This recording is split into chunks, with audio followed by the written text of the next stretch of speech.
right, thank you so much for tuning back in to another reaction video. My name is Chris. My name is Sam. And we are Offset. Era.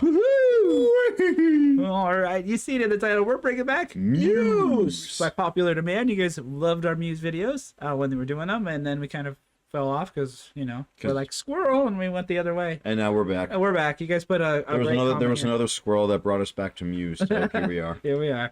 How do we want to say the name of this? I'm gonna take a Bessie Guessy and say map of the Problematique. Problematique. It's at Glastonbury in 2016. One of the most suggested performances by Muse that you guys have put out. This one has 1 million views from 8 years ago. It's on this Benja HG channel. A lot of these do get tended to be blocked. So if this video gets blocked and I have to censor it to get it posted on YouTube, then you can check out the unblocked, unblurred, uncensored edition on our Patreon. On Patreon. So go check that out if that bugs you. Otherwise, sit tight. And if you decide to become a member of our Patreon, your suggestion becomes prioritized. That's right. All right, let's look at some comments. Jump into this one. Can we just appreciate how heavenly loud the bass is in that mix? All right, so I'm going to be happy with that. That trio is a genius group. Yes, I have developed a real fondness for power trios over recent times. Yes, you know, it helps that we're a power trio. Exactly. Muse just needs to release a whole album with six ass riffs. Yes, they're very good. They're really heavy guitar songs. Yes, there's some really cool, really cool riffs. That is such a boss move at 42 seconds when Chris just drops the pick after the intro. Why don't you do that more, Chris? Chris is doing it. Why don't you do it, Chris? I forget which one is Chris. Is he the bass player or the guitar player? I don't remember. It's been a while, yeah. I think he's the bass player. In every ranking of Muse songs, I've seen this one consistently in almost all top 10s. A masterpiece. Okay. Currently addicted to the song. It's pure perfection, especially that bass line. Drum, Chris is so loud, and I'm here and I love it. Yep. His gigantic tone could smash my skinny body away to space. Dom makes me want to go on a riot. Yeah, Chris was bass player. I was right. This song either makes me feel optimistic or pessimistic about my future, and I can't get it right. Just like Matt says. Okay. All right, well, let's jump into this one. Yeah, I think so. And for anyone jumping in with us for the very first time, welcome to the channel. Welcome indeed. We have a little bit of a Muse playlist that you can go check out. Once you do, let us know what else from Muse you want us to check out, and we'll certainly jump into those next. But if you're not new to the channel, you know what time it is. You know what time it is. It's time for... the glorious... the epic...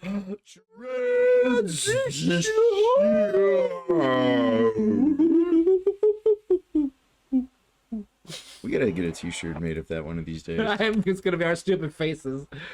Just go, no! All right, without further ado, we got Muse, map of the Problematique, I guess? Problematic. Click, la, la, la, la. There we go. That's what I'm going with. Okay. Let's rake over the strings there. Oh, what the? That's a different sound. Wow, it's definitely a guitar. It's there's some bizarre effects that I've encountered on like old Zoom pedals. Remember the little Zooms? They have they have like the weirdest things that you're like, I don't know what I would ever use that for. It's just so bizarre. And here you go. Here's something like that. It's stuff like this. Right? I remember those days. That was like I think that was like my first effect.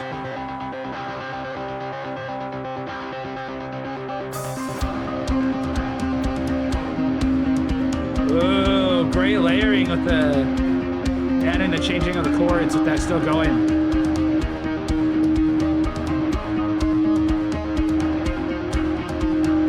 Yeah, it's because he's strumming with his pick.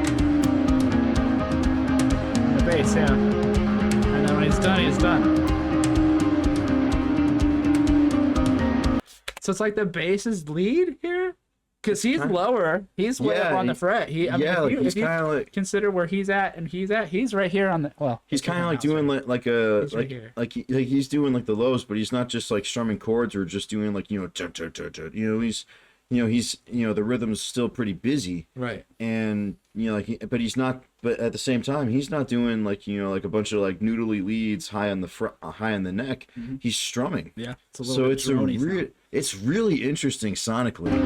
They're kind of like it's almost kind of like being at cross purposes in terms of what they're doing. Like he's doing some busy picking, like on the low notes, and then Chris is strumming on the high, on the highs. So it really sonically paints a really cool picture.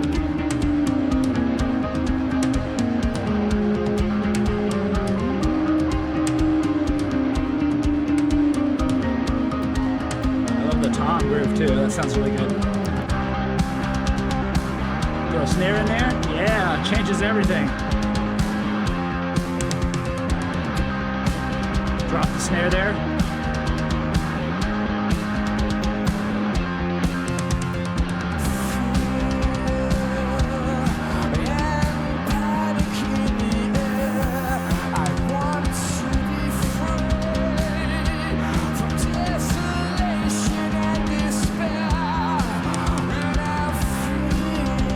Oh, the toms are like, man.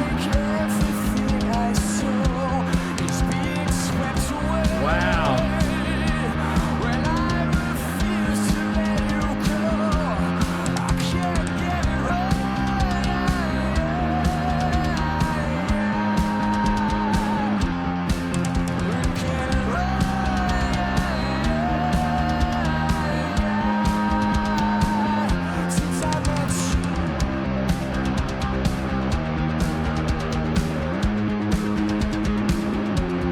Moody song, eh?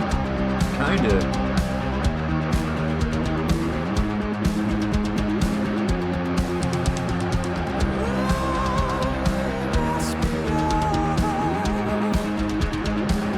Super high vocal there. Wow.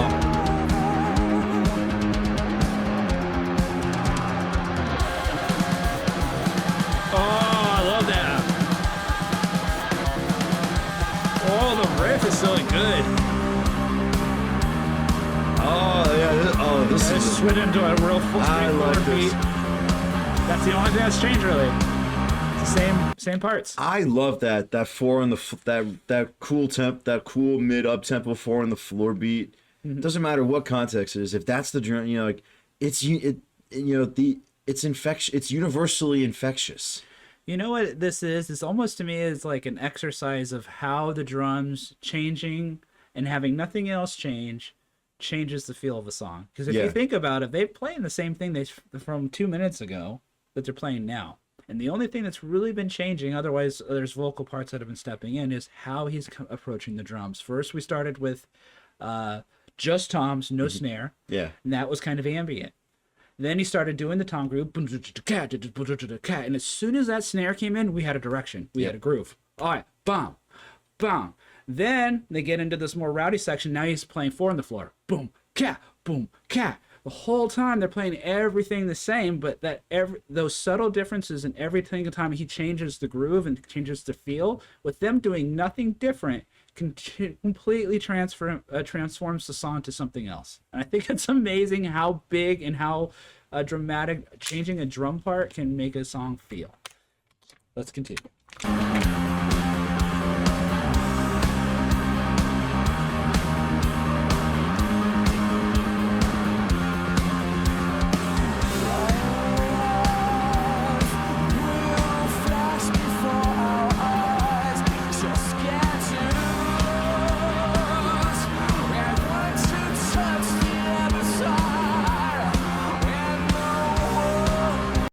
Something really interesting that the drums and the bass were doing. The drums are doing like boom ba boom ba. I think that would be classified as an eighth note pattern, but the bass is doing a double time 16th note. Yep, and he's using a pick still, so I don't know if he dropped a pick. He must have picked one back up because he's still playing with the pick.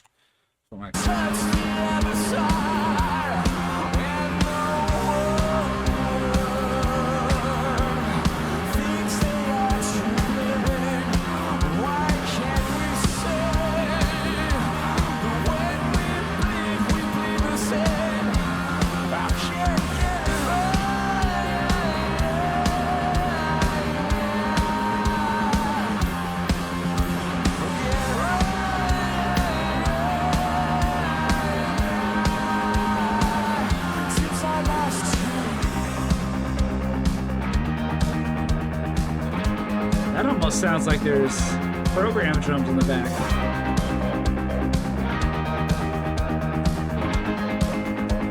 I don't think those hi-hats are. Oh, maybe they are.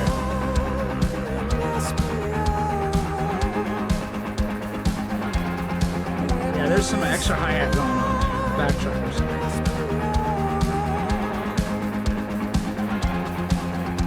Let's get doing it.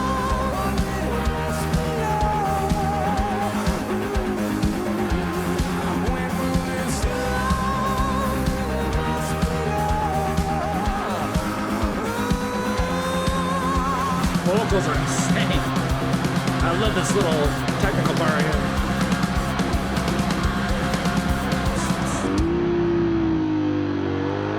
Oh, Signature whammy. He loves to do this stuff.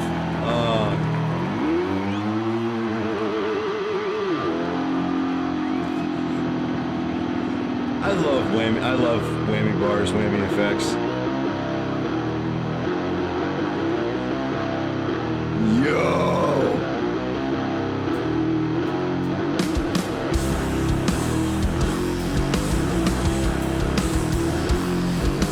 Must be a octave or octavizer or something.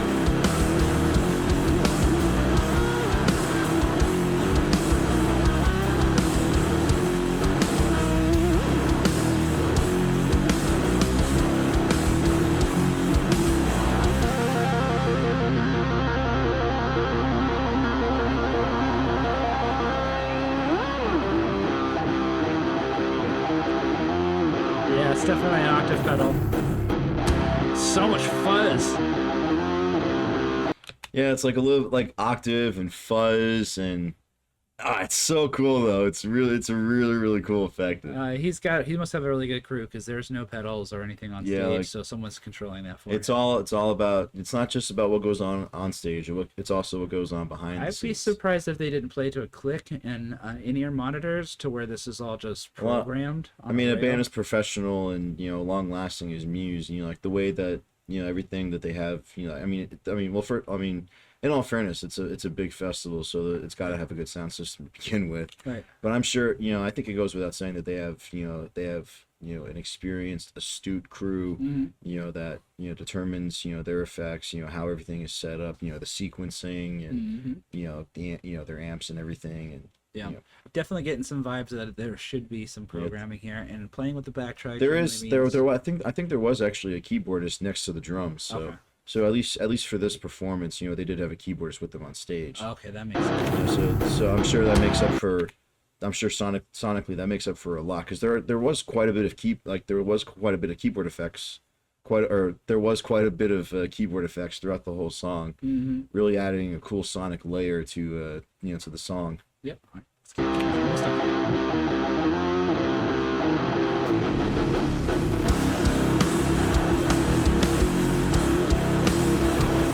Whoa, now they're going heavy again.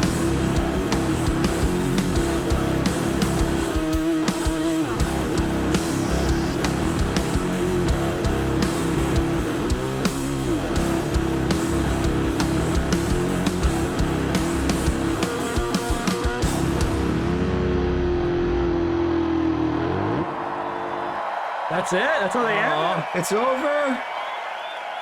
That's Aw. just bizarre. It stops on a breakdown?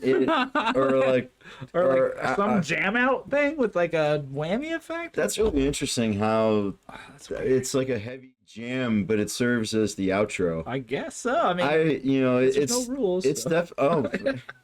yeah, no rules but Muse rules. It's like no rules but offset error rules. That's right. That's why we don't. That's why we have choruses at the end of songs too.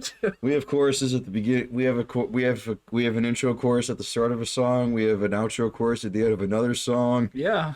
We're learning a great deal from all the music that we've been reacting to over the last. I think this coming March, it'll be 2 years we've been doing this. Yeah. Such a comparatively short amount of time.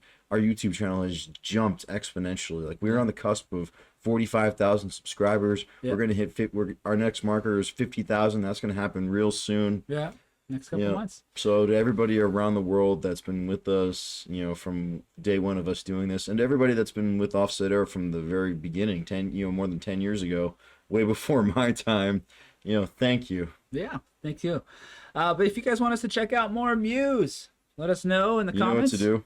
Yeah, let us know here in the comments. Go over to our community tab, become a Patreon member, get a prioritized suggestion, and we'll jump into the next one. But in the meantime, we are Offset Era. 2/3 of Offset Era, Southwest Florida's premier three-piece punkcore act. We have an extensive playlist of all of our original music if you're curious as to how we sound and what punkcore entails. If you're interested in following the band, make sure you go and do so. You can follow us on Instagram and on Facebook. And of course on YouTube. Here on YouTube and on Patreon. By that, it's $2.50 to support us on Patreon. One of the added perks to becoming a patron is prioritized suggestions. Along with any time you suggest something, if it gets blocked and we have to put stuff on the screen to bypass the block, you get unedited videos. Patreon. Unblocked, unblurred, uncensored. We do have a show coming up this Saturday. That's right. Yep, we're going to be at the Kava Culture Kava Bar in downtown Fort Myers with Dead End Collective, Sataria, Dead by Dawn, and Cody Smith. Yep, and then in April, we're going to be up in Tampa. At the Deviant Libation with our buddies, the Abortion Twins. April 12th is the date on that one. And we're going to have a lot of shows to fill in between as we go along, and as they come our way, we'll let you all know so that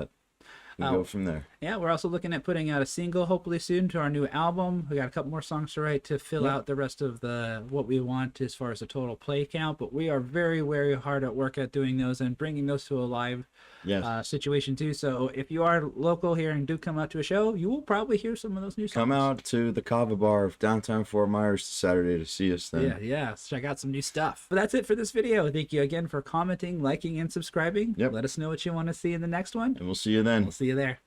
Peace out.